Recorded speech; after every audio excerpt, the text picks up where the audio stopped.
Hello students, myself Alpesh Asia from Electronics and Communication Department.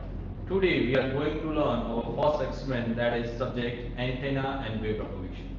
Now what is the aim of our experiment? To obtain the radiation pattern of the half wave dipole antenna. So now what are the equipments or apparatus we require? So let's see the apparatus detail. First, RF signal generator, then RF meter, half wave dipole antenna, and for that all the connecting equipment, that is the connecting probes. Now let us see the illustration of the practical setup. Now first thing, that is RF signal generator and RF power meter.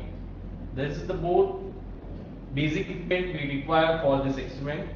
Now at the RF power meter we use the any of the antenna as a transmitting antenna. Here we use the Yagi-Uda antenna for the transmitting. Now before choosing the antenna, at least you have to know the radiation pattern for this antenna.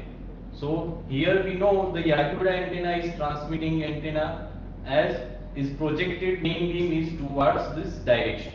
So the main thing is that the radiation pattern of the antenna, that is projected towards the transmitting antenna, so that the reception is proper. Now at the receiving end we use the half wave dipole antenna. So this is the half wave dipole antenna. Now second thing, that is we have to keep the both antenna at the same height. If it is not same height, then the reception is not proper and we do not get the proper radiation pattern.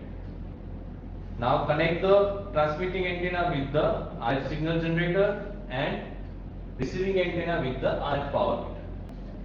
Now for the receiving end we have to set the polar graph at the bottom of the antenna, so that we can set the angle of the antenna at which we have to measure the power.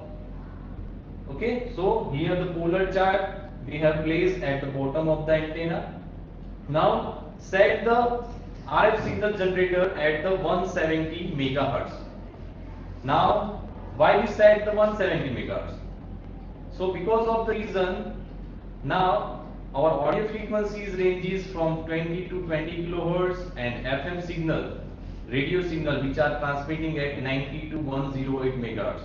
So because of precaution we not get the noise, we set the RF signal generator at 150 megahertz beyond. So here we set the one frequency, that is 170 megahertz. You can choose any frequency beyond the 150 megahertz. Now at the 0 degree, the half wave antenna is placed at the 0 degree. So in power meter we get the 40 dB reading. So this is our first observation. At the 0 degree we get the power is the 40 dB.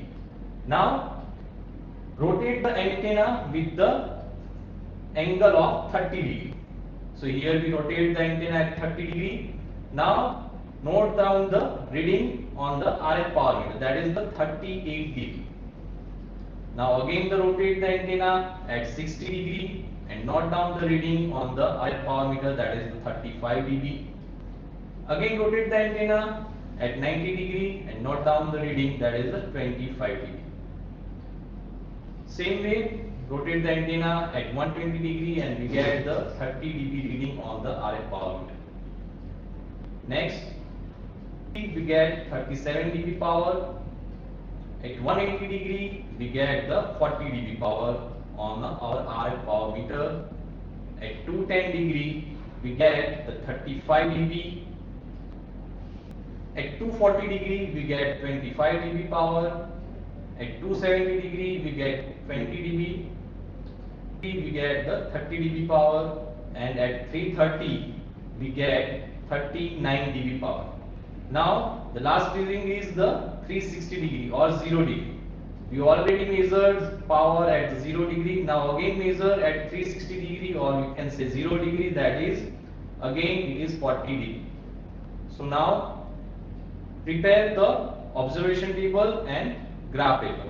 So here we have a polar chart paper, is look like this. Here we provide the scale of the antenna. So 1 centimeter is equal to 10 dB. So here we place the 10 dB, 20 dB, 30 dB and 40 dB. And according to reading, you can set the scale. Now, what are our observation table? So we have noted down all 13 readings. So here it is, all 13 readings at different degrees. Now, one by one plot all 13 readings on the polar graph paper. So let's plot one by one. First, that is 0 degree, we get the reading, that is 40 degree. It is noted here by the yellow dot. So all readings indicated by yellow dots. So one by one plot all the readings. So here we plot one by one all the readings. Note down that. So we plot all the 13 readings at different degrees which we have measured. Now join this all the readings, we get our half wave dipole radiation pattern. Okay, so it is a shape of 8. It is not exact because we limit the reading as 30, but you can increase the reading for proper radiation pattern. So at different degree you can get the different readings and you can properly plot the radiation pattern of the half wave dipole. This is the illustration of the actual practical setup. Whatever reading we place, that is from the actual setup. So you can plot the radiation pattern like this of the any antenna. Just think that the receiving antenna is the antenna for which you want to measure the radiation pattern, and at the transmitting end you can set any of the antenna or you can set same antenna for the transmitting antenna. At last, the assignment. First question is, what are the function of the antenna? What do you mean by the dipole antenna? Then what is the minimum length required for the radiation, means for the half wave dipole? Fourth, what is the shape of polar diagram for the half wave dipole? And last, that is, what is the polar diagram? So these are 5 questions for the assignment. Thank you for watching this video. See you in next experiment of the antenna and wave propagation. If you like this video, please subscribe and like our YouTube channel LJPEC-ELE, and don't forget to click on the bell icon to get latest video update fast.